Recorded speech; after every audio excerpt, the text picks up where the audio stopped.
அருமை தமிழர்களே, சிவகுமாரின் அன்பான வணக்கங்கள். என்னுடைய நண்பர் ஒரு தமிழ் பேராசிரியர் ஒருவர் அவர் வகுப்பில் நடந்த ஒரு விஷயத்தை என்னோட பகிர்ந்துக்கிட்டார். ரொம்ப சுவையான விஷயம், அதனால் உங்ககிட்ட பகிர்ந்துக்கணும்னு எனக்கு தோணிச்சு. ஒரு நாள் வகுப்பில் மாணவர்களுக்கெல்லாம் ஒரு பக்கத்துக்கு வரா மாதிரி உங்கள் கற்பனையை பயன்படுத்தி ஒரு சிறுகதை எழுதுங்க அப்படின்னு இருக்கிறார். அதில் ஒரு மாணவன் எழுதியிருக்கிறான், காலை நேரம் சூரிய ஒளி கொஞ்சம் கொஞ்சமாக சூரியன் கடற்கரையில் மேலே வந்து கொண்டிருக்கிறான். அப்போ அந்த வெயிலில் கொஞ்ச நேரம் இதமாக இருக்கட்டும் அப்படின்னு கடற்கரை ஓரமாக கடலில் இருந்து ஒரு ஆமை ஒன்று வந்து கரையில் இருந்திருக்குது. அந்த ஆமையை பிடிக்கிறதுக்காக பின்னாடியே ஒரு முதலை ஒன்று அப்படியே வருது.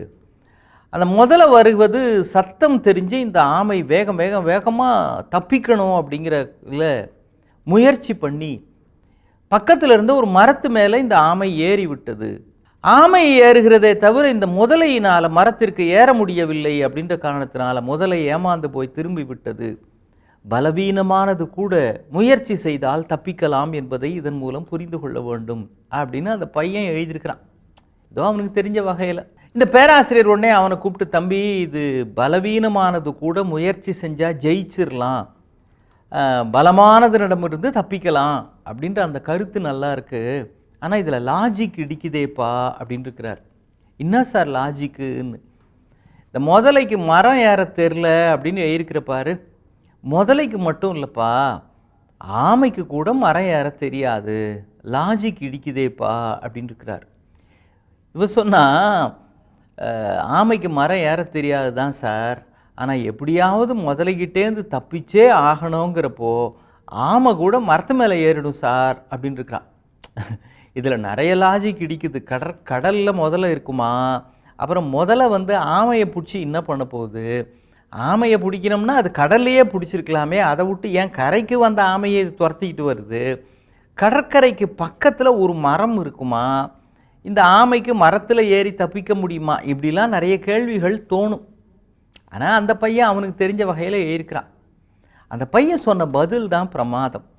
தப்பிக்கணும்ன்ற ஒரு வேகம் வந்துருச்சு அப்படின்னா சார், ஆமைக்கு கூட மரம் ஏற தெரிஞ்சிரும் அப்படின்றான். நமக்குள்ள பல வலிமையான விஷயங்கள் அடங்கி இருக்கின்றன, ஒடுங்கி இருக்கின்றன. ஆனால் நம்முடைய மனதுக்குள் ஒரு வேகம், ஒரு வெறி, ஒரு உத்வேகம் வந்துருச்சு அப்படின்னு வைங்களேன், நம்மையும் அறியாமல் சில விஷயங்களை நாம் செஞ்சு முடிச்சிருவோம். நாம் அப்படின்னா இது எந்த ஒரு மனிதனுக்குமே பொருந்தும். அண்மையில் கூட நீங்கள் புலனத்தில் பார்த்துருக்கலாம், இந்த தண்டவாளத்தில் வேகமாக ரயில் ஒன்று வந்துக்கிட்டே இருக்குது. அப்போ ஒரு குழந்தை ஒன்று தத்தக்கா புத்தக்கான்னு அப்படியே இறங்கி போய் அந்த தண்டவாளத்தில் இது போய்கிட்டு இருக்குது. பின்னால் ட்ரெயின் வருது, அந்த குழந்தை கவனிக்கல. ஆனால் அந்த பிளாட்ஃபார்மில் அங்கேயும் இங்கேயும் உலாத்திக்கிட்டு இருக்கிற ஒரு காவல்துறை நண்பர் ஒருத்தர் ஒரு வினாடி நேரத்தில் இதை கவனிச்சுட்டு அப்படியே இறங்கி ஓடி போய் அந்த குழந்தையை தூக்கிக்கிட்டு அந்த பக்கம் போயிட்டார். அவர் அந்த ஓடுகிற வேகம், அந்த குழந்தை கவனக்குறைவாக இருந்தது, அந்த பக்கம் ரயில் வந்து கொண்டு இருக்கிற வேகம், அதையும் விஞ்சி கொண்டு எப்படி இவரால் முடிந்தது அப்படின்னா, இதான் அந்த குழந்தையை காப்பாற்றியே ஆக வேண்டும் அப்படிங்கிற ஒரு வெறி உள்ளுக்குள் வந்துவிட்டால் அந்த மனித நேயம் மகத்தான ஆற்றலை வெளியே கொண்டு வந்து விடுகிறது. இது மனதினுடைய ஆற்றல். மனசுக்கு அவ்வளவு சக்தி இருக்கு. இது ஒரு பக்கம். ஆனால் இந்த மனசு இருக்குதே, இதுதான் கோர தாண்டவம் ஆடக்கூடிய ராட்சசி அப்படிதான் சொல்லணும். இது அப்படியே மனசுக்குள் சில எண்ணங்கள் வந்துவிட்டால் அது சுனாமி மாதிரி வாழ்க்கையே புரட்டி போட்டுவிடும். அப்படிப்பட்ட ஆற்றலும் இதே மனசுக்கு உண்டு. எப்பா வேணாம்ப்பா, கொஞ்சம் அடங்கு ஒடுங்கு அப்படின்னுக்குன்னா மனசு கேட்காது.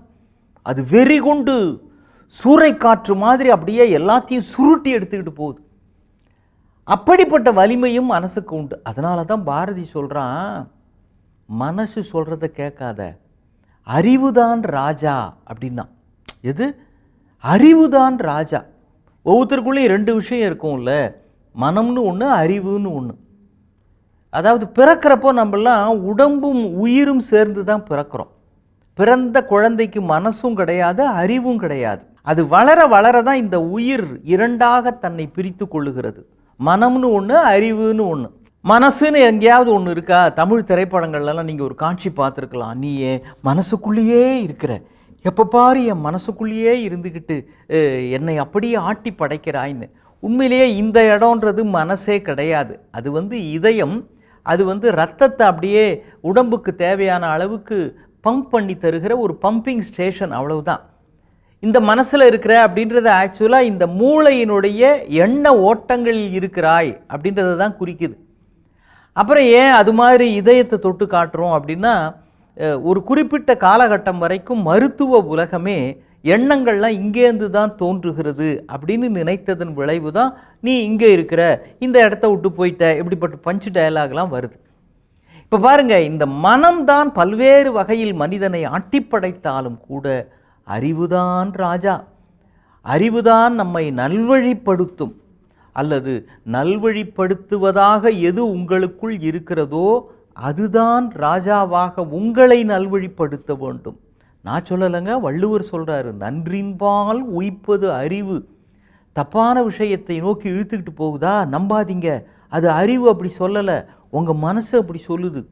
தவறான பழக்கங்கள், தவறான சுகங்கள், தவறான மனிதர்கள், தவறான ஆசைகளை நோக்கி இழுத்து கொண்டு போனால், எப்பா வேண்டாம், இது உன்னை துரத்திக்கிட்டு வர முதல்ல நீ ஆமை மாதிரி எப்படியாவது தப்பிச்சிரு என்று மனதை நீங்கள் அறிவின் பக்கம் திசை திருப்ப கற்றுக்கொண்டு விட்டால் வாழ்க்கை எந்த சுனாமியிலும் திசை திரும்பி விடாது என்கிற தெளிவு இருக்க வேண்டும்.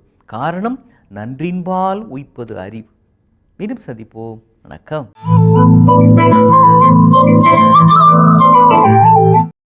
இன்னும் பல வீடியோக்களை காண சன் லைஃப் சேனலை சப்ஸ்கிரைப் பண்ணுங்க.